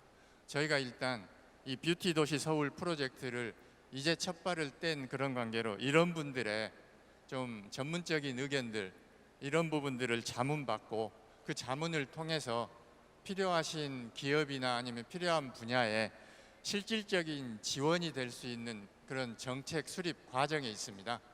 그래서 지금 첫 발을 뗀 단계라는 그런 부분을 말씀드리고요. 특히 이제 첫 발을 떼다 보니까 이런 화장품 업계에서 좀 얘기하는 부분들 좀 그런 부분에 있어서 부족한 부분들 말씀이 있는 게 국내에 보면 그 원천 기술이 좀 부족하다라는 부분하고 그다음에 화장품 소재들이 상당히 대외 의존도가 높다라는 그래서 그 부분에 대한 새로운 전략이 필요하다는 그런 지적들이 좀 많은 걸로 저희가 파악을 하고 있고요. 그래서 아마 정부 쪽에서도 작년 11월 보면은 이런 화장품 업계 설문조사를 했습니다. 그래서 그때 나온 결론이랄까 이런 의견들을 보면 기초기술이나 원천 기술에 대한 R&D 투자 부분 이 부분에 좀 현장 요구가 많았고요. 그리고 이제 저희 식약처에서 담당하는 이 화장품 관련 인허가라든지 또 이제 홍보 수출 이 부분들에 대해서 좀 전 주기적으로 전 프로세스에 대한 통합적 지원을 요구하는 그런 현장의 목소리가 많이 들린 걸로 알고 있습니다. 그래서 서울시에서는 이런 현장 부분의 요구들을 좀 반영을 해서 꼭 화장품뿐만이 아니고 화장품과 관련된 제약이라든지 아니면 의료기기까지 요 범위까지 좀 포함해서 저희가 보니까 뭐 코스메 슈티칼이라는 이런 분야에 대한 좀 범위를 넓혀서 이 분야에 대해서 좀 원천 기술, 기초 기술 해당되는 R&D 투자 부분에 대한 지원 그리고 저희가 이제 중앙부처에 있는 식약처의 인허가 과정을 담당하고 있는데 이 식약처의 인허가 부분에 좀 수월하게 진행할 수 있는 그런 테스트를 좀 서울시에서 좀 지원한다든지 아니면 아까 말씀하셨던 뭐 수출이나 이런 마케팅 부분에 지원 또는 해외 판로 개척에 있어서도 서울시가 가능하면 지원할 수 있는 그런 지원 체계를 일단 저희가 좀 큰 범위 안에서 준비를 하고 있습니다. 또 앞부분 이렇게 얘기가 있었지만은 이제 이 분야가 조금 문화 부분이 셀프 케어 중심으로 좀 문화가 좀 바뀌는 부분하고 그다음에 요새 MZ 세대 취향들이 상당히 다양화되어가는 그런 부분들을 좀 마찬가지로 저희가 그 범위까지 고려해서 여기에 이제 4차 산업혁명이 요새 화두지 않습니까? 그래서 4차 산업혁명에서 지금 쓰고 있는 그런 스킬이랄까 기술 부분들을 좀 융합해서 이 셀프케어 문화나 아니면 MZ세대 취향들을 어떻게 좀 가미해서 뷰티테크 산업까지도 좀 육성할 수 있는 그 방안을 좀 넓혀서 저희가 생각을 하고 있고요.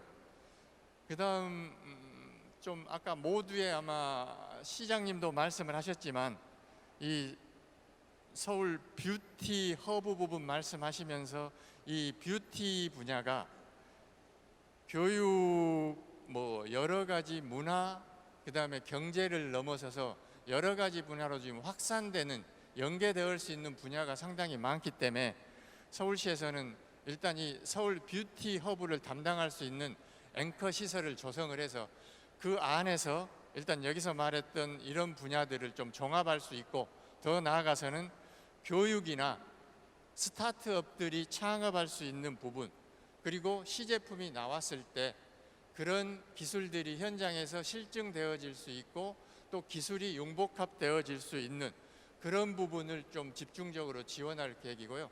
이 부분이 일회성으로 끝나지 않고 서울시에서 뷰티 관련 조례를 제정해서 지속적으로 그다음에 장기적으로 좀 지원할 그런 계획으로 있습니다. 뭐 서울시에서 이제 이 분야에 좀 첫발을 떼는 시작 단계이긴 하지만은 그래서 좀 부족하고 좀 비어 있는 부분이 많겠지만 좀 여러 가지 도와주시면은 저희가 뷰티 산업 현장에 있는 목소리를 반영해서 효과적인 지원이 되도록 노력을 하겠습니다. 네. 네, 박대우 기획관님 말씀을 들어보니까 오늘 이렇게 두 분을 가깝게 이렇게 앉게 한 이유가 있는 것 같아요. 그래서 오늘 이후에도 두 분이 많이 이렇게 이야기를 하면서 협력을 해나가면 정말 좋을 것 같습니다. 이번에는 끝에 앉아 계시는 이사배님께 좀 여쭤보고 싶은데요. 저희가 지금 기업의 어떤 전략에 대해서도 들어봤고 그리고 서울시의 지원 계획에 대해서도 들어봤는데 사실 이사배님이 소비자 입장에서 소비자의 목소리를 가장 직접 많이 듣고 계시기 때문에 또 이사배님이 소비자 입장에서 두 분에게 제언이나 조언해 주실 수 있을 게 또 많이 있을 것 같아요. 그래서 말씀 좀 부탁드리겠습니다. 네, 이전에는 뷰티라는 것이 화장품이나 미용에만 국한이 되었다면 요즘에는 이너뷰티로까지의 영역이 확장되고 있는 것 같아요. 그래서 메이크업의 재미를 느낄 수 있는 곳뿐만이 아니라 내면의 아름다움도 채울 수 있는 그런 다양한 공간과 체험 서비스 등이 더욱 많아졌으면 좋겠고요.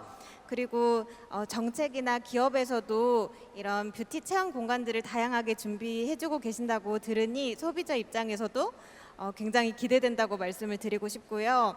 아까 말씀하신 것 중에 이런 온라인에 관련된 콘텐츠들은 사실 공간의 한계가 있잖아요. 근데 우리의 기술력으로 좀 더 K-뷰티가 발전되기를 기대하고 응원해 봅니다. 저도 소비자 입장에서 지금 말씀하신 것들은 정말로 이렇게 지원이 되면 너무 좋을 것 같습니다.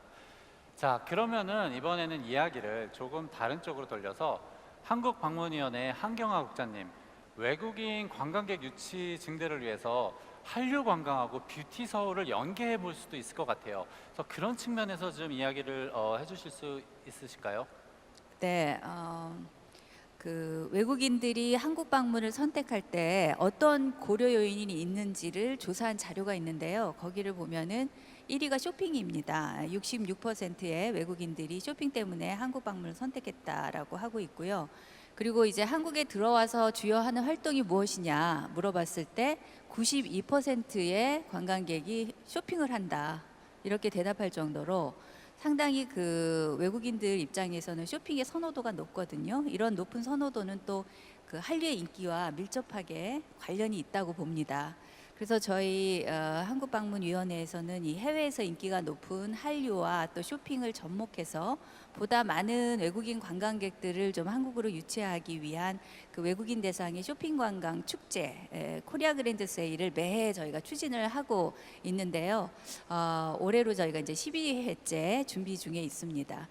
저희가 이 코리아 그랜드 세일 행사를 할 때 단순히 이렇게 할인 혜택만을 제공하는 것이 아니라 보다 많은 관광객들에게 K 컨텐츠들을 좀 많이 체험할 수 있는 기회를 드리고 있거든요. 그러니까 우리가 지금 뭐 얘기하고 있는 K 뷰티뿐만이 아니라 K 팝, 뭐 K 푸드, K 패션 등등해서 다양한 한류 컨텐츠들을 좀 많이 경험하게 함으로써 전반적인 그 한국 관광 그리고 한국 브랜드에 대한 인지도 또 만족도를 높이는 것이 이 행사의 목적이라고 할 수 있습니다. 저희가 이 만족도 높은 행사를 하기 위해서 매해 또 이렇게 설문을 진행을 하고 있는데요.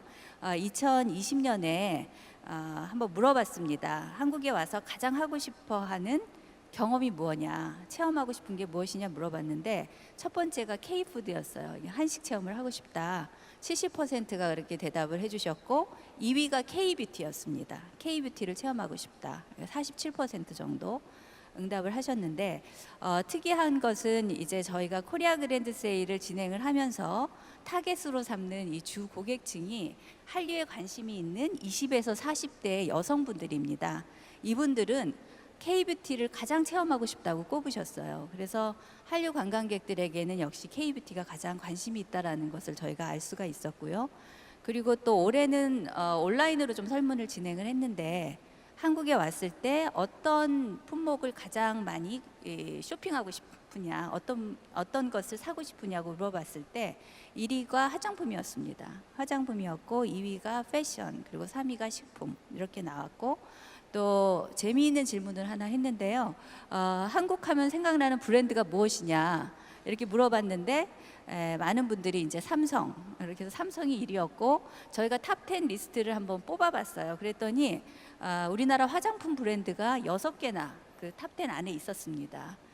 그 정도로 저희가 볼 때는 이 쇼핑 관광에 있어서 외국인들의 그 K뷰티에 대한 선호도와 또 인지도가 상당히 높다라는 점을 좀 확인할 수 있지 않았을까 싶습니다.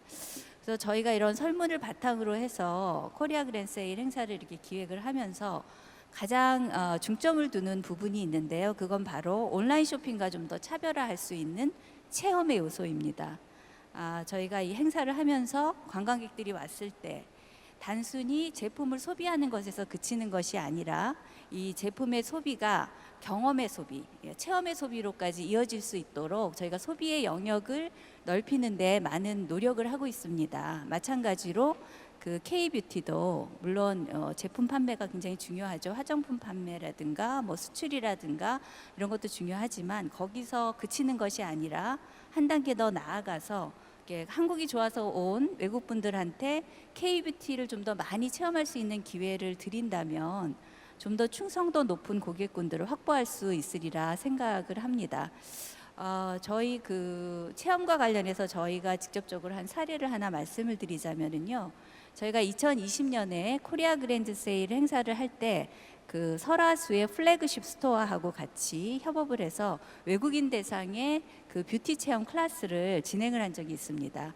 그런데 단순히 이제 이렇게 메이크업 클래스만 운영을 한 것이 아니라 그 화장품 브랜드에 대한 스토리텔링을 도슨트 투어로 진행을 했고요. 그리고 또 이너 뷰티, 그러니까 내면의 아름다움을 느끼게 하기 위한 다도 체험을 또 함께 했습니다. 메이크업 그 클래스와 함께요.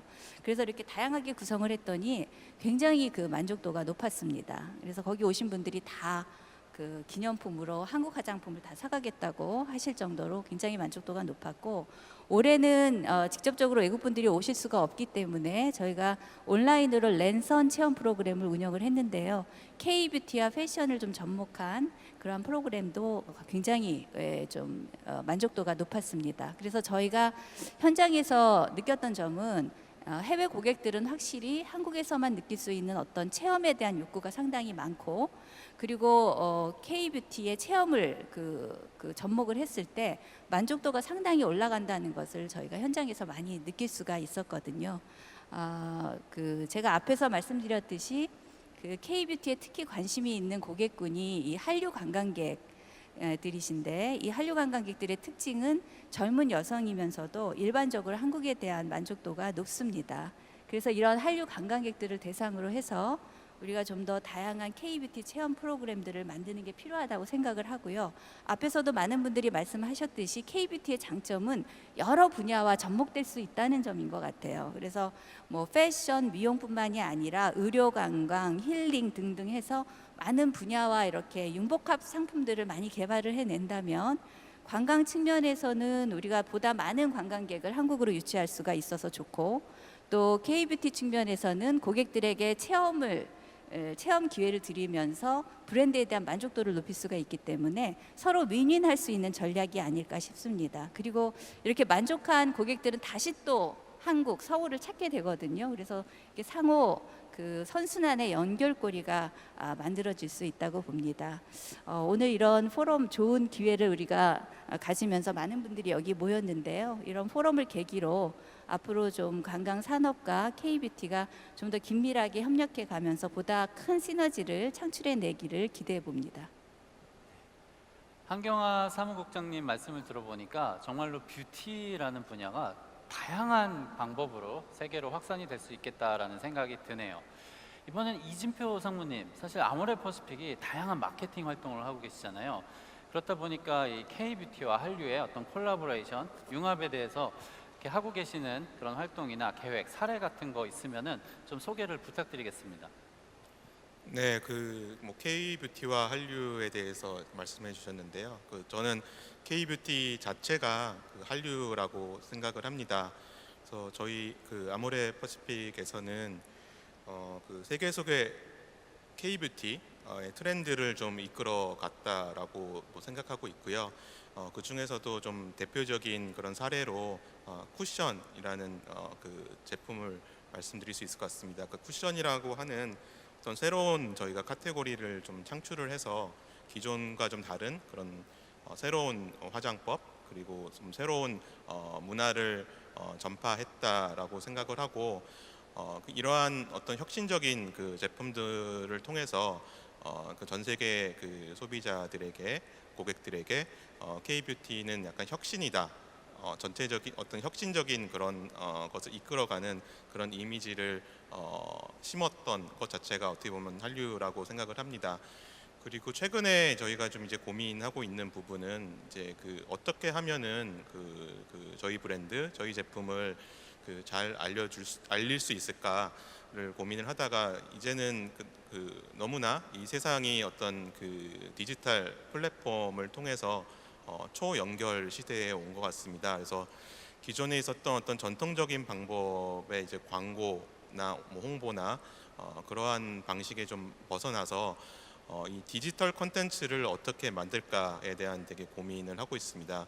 결국은 되게 잘 만든 이런 디지털 콘텐츠들이 자발적으로 홍보가 되고 공유가 되고 또 재생산이 되는 경우도 있고, 이런 식으로 전 세계에 있는 고객들과 이제 연결이 되는 경우가 되게 많은 것 같습니다. 그래서 앞으로 저희가 좀 중점적으로 고민하고 있는 부분은 이 K뷰티와 뷰티와 이 디지털 콘텐츠를 어떻게 연결을 해서 이 부분을 고객들에게 전달을 하고, 고객들이 자발적으로 또 주변의 이제 지인들에게 전파할 수 있는 방법, 결국은 이렇게 만들어진 콘텐츠 자체가 훌륭한 한류의 콘텐츠가 되지 않을까라고 생각하고 있습니다. 네, 컨텐츠가 아주 중요하군요. 그러면은 이번에는 박대우 기획관님, 서울시에서도 한류를 활용한 도시 브랜드 성장 계획이 있을 것 같은데요. 박대우 기획관님, 한 말씀 부탁드리겠습니다. 네, 서울시에서도 다방면으로 한류를 활용해서 도시 브랜드를 확장하고 있는데요. 여러분들도 아마 잘 아시다시피 해외에서 오히려 인기가 더 많은 그 방탄소년단이 서울 관광 홍보대사입니다. 그래서 올해 5년째 지금 홍보대사 역할을 하고 있는데요. 이분들이 지금 서울을 전 세계에 알리는데 엄청나게 앞장서고 있고요. 그리고 올해에도 신규로 그 글로벌 캠페인 슬로건을 발표를 했는데 그 슬로건이 Your Seoul Goes On 이렇게 해서 얼마 전에 홍보 영상을 공개했습니다. 그래서 팬데믹 상황에서도 서울은 멈추지 않고 변화한다는 메시지를 담아서 각자의 자리에서 슬기롭게 이 위기를 극복하고 서울에서 다시 만나자 이런 내용으로 이게 지금 홍보 영상이 되어 있는데요. 아무튼 서울시에서도 도시 브랜드를 이와 같이 여러 방면으로 확장을 하고 있고요. 그리고 이런 K-팝이나 드라마에서 시작된 이 한류가 우리나라 지금 문화 전반으로 확장되고 있는데 최근 그 해외에서 지금 인기 끌고 있는 이런 서울의 뷰티 상품들이 아름다운 이런 서울의 이미지 그리고 더 나아가서는 우리나라 고유의 전통 문화까지 녹여든다면은 이 도시 브랜드가 서울을 더 많은 사람들이 찾아주고 방문하고 싶은 매력적인 도시로 그렇게 만들 것 같다라고 서울시에서는 생각을 하고 있고요. 그래서 서울시에서는 현재 뷰티풀 서울이라는 이 주제로 시 전체의 비전 그리고 시 모든 사업들을 그 안에 녹여내는 그런 프로그램을 준비하고 있습니다. 아마 이 부분이 어떻게 도시 브랜드화 되어서 연말에는 발표할 예정인데 이 브랜드가 좀 더 나아가서 뭐 런던이나 파리, 뉴욕 이와 같은 메가시티와 서울이 견주어도 전혀 뒤떨어지지 않는 그런 경쟁력 있는 국제 도시로 한번 키워나갈 그런 계획입니다. 네. 네, 뷰티풀 서울 듣기만 해도 너무 좋네요. 오늘 뷰티 서울을 만드는 데 도움이 되는 좋은 이야기들이 정말 많이 나오고 있습니다. 그런데 너무 아쉽게도 정해진 시간이 있다 보니까 마지막으로 한 번씩 뷰티 서울에 대한 제언을 듣는 것으로 좀 마무리를 해야 될 것 같습니다. 한 말씀씩 좀 부탁을 드리도록 하겠습니다. 네, 그 올해 그 한국이 그 글로벌 문화 영향력 국가 순위에서 7위를 했습니다. 그래서 그 어떻게 보면은 그 10개 10위 안에 있는 국가 중에 그 대부분은 이제 서구 국가였는데요.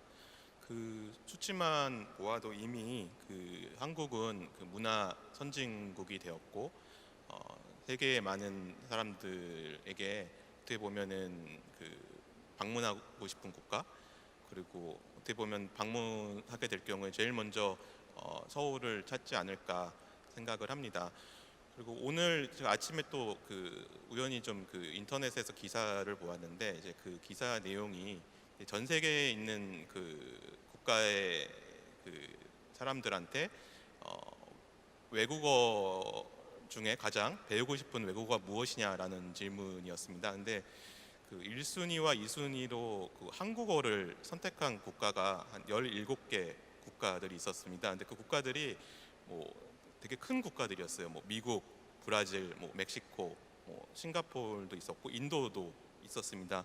그만큼 어떻게 보면은 전 세계에서 그 한국에 대한 관심은 되게 높고 그리고 앞에 뭐 여러분들이 많은 분들이 이제 말씀하셨던 것 같이 뭐 K 드라마라든지 K 팝이라든지 뭐 영화, 뭐 식품 그리고 K 뷰티까지 어떻게 보면은 이제 K 뷰티라는 것 자체가 그 글로벌 시장에서 어떤 시대적인 그런 현상이 되어 있는 것 같습니다.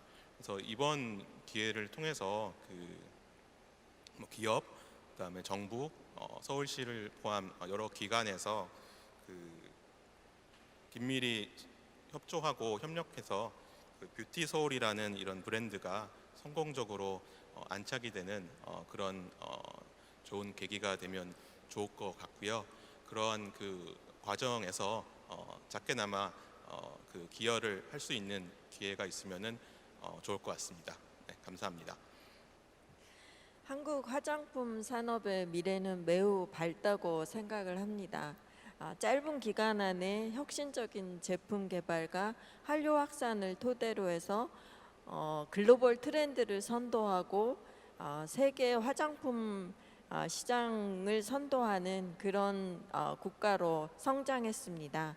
앞으로 그동안 쌓아온 한국 화장품의 강점을 유지하면서도 글로벌 미래 화장품의 트렌드인 효능과 친환경, 그다음에 융복합과 그다음에 초개인화를 접목할 수 있는 혁신적인 제품 생산을 계속함으로써 글로벌 고객의 니즈를 충족시킬 수 있는 방향으로 발전하기를 바랍니다. 이를 토대로 화장품 산업이 K-뷰티의 중심이 되고 한류의 한 분야로 확실히 자리매김할 수 있도록 우리 대한화장품산업연구원에서도 노력하도록 하겠습니다. 감사합니다.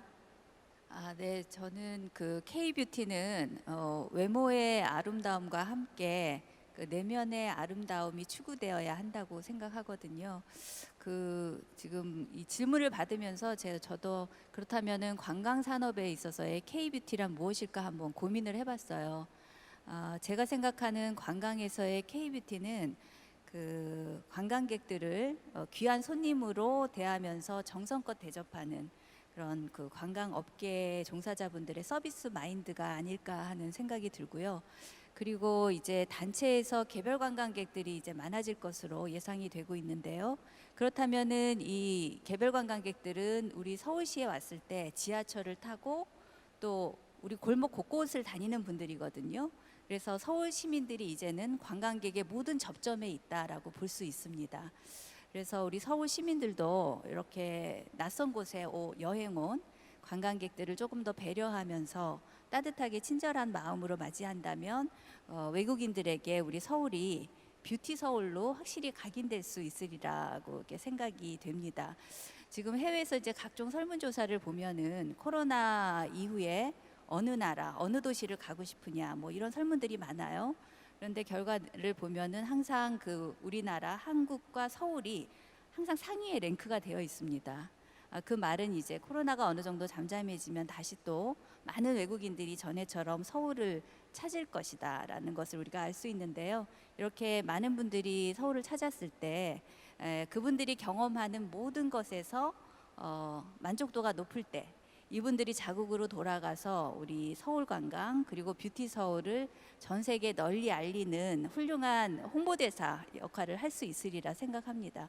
그런 점에서 저는 그 뷰티 서울은 관광 그 산업 그리고 우리 뷰티 산업 그리고 서울 시민들이 다 같이 함께 만들어가야 완성될 수 있으리라 생각합니다. 네. 제가 서울 뷰티 크리에이터 홍보대사로서 서울 뷰티로드 촬영을 최근에 마쳤는데요. 정말 서울이 뷰티 패션의 가장 최전선의 트렌디한 도시라는 것을 다시 한번 느꼈어요. 그래서 하루빨리 국내 분들이 이 뷰티 서울을 경험하셨으면 좋겠고요. 저는 컨텐츠로 풀어내서 서울의 아름다움을 더욱더 매력적으로 보일 수 있게 최선을 다하겠고요. 오늘 이렇게 의미 있는 자리에 함께 할 수 있어서 너무 영광이고 많은 것을 배우고 갑니다. 정말 감사합니다. 서울의 뷰티 산업 발전을 위해서 오늘 모여주신 그 이진표 상무님 그리고 이재란 원장님, 한경아 국장님 그리고 또 우리 뷰티 크리에이터 이사배님에게 오늘 다시 한번 감사의 말씀을 드립니다. 그리고 여기에서 말씀해 주신 그런 좋은 얘기들, 좋은 의견들은 저희 서울시가 면밀히 검토해서 다시 한번 저희 정책에 녹여내도록 그리고 현장에서 잘 적용되도록 그렇게 노력을 하겠습니다. 오늘 컨퍼런스를 통해서 K-뷰티 산업의 그런 경제적 가치뿐만 아니라 확장된 문화적 가치 그리고 더 나아가서는 문화예술 그리고 관광, 의료 여러 가지 다양한 분야로 확장 가능함을 다시 확인하는 뜻깊은 자리였다고 생각을 합니다. 이 뷰티를 중심으로 해서 관련 분야가 유기적으로 연계되고 또 협업한다면은 보다 큰 방향으로 발전되어 가지 않을까 그렇게 생각을 하고요. 그 중심에서 서울시가 어떠한 도움이 아니면은 어떠한 부분이라도 지원할 수 있도록 저희가 최대한의 노력을 하겠습니다.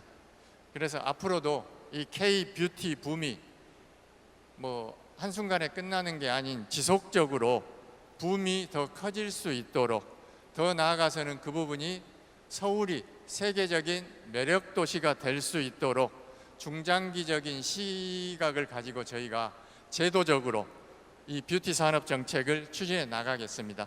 감사합니다. 오늘 다양한 분야에 계시는 분들의 이야기를 들어보니 K-뷰티의 높은 경쟁력을 다시 느낄 수가 있었고요. 또 뷰티 서울의 성공 가능성도 충분히 확인을 할 수가 있었습니다. 한국의 글로벌 경쟁력의 한 축인 한류, 또 다른 축인 K-뷰티가 잘 협력하면 좋은 시너지를 내면서 서울을 세계 제1의 뷰티 도시로 충분히 만들어낼 수 있을 것 같습니다. 우리가 전략을 이야기를 할 때 선택과 집중이 중요하다는 이야기를 하죠. 대한민국의 수도인 서울이 성장 엔진으로 이제 K-뷰티를 선택을 했고요. 그렇다면 이제는 집중해서 노력을 해야 되겠죠. 그러기 위해서 오늘 이 자리에 모여주신 5분의 역할과 책임이 아주 클 것 같습니다. 5분 모두 각자의 자리에서 최선의 노력을 다해 주시기를 부탁을 드리면서 오늘 자리는 여기서 마무리를 하도록 하겠습니다. 오늘 함께 해주셔서 정말 감사합니다. 감사합니다.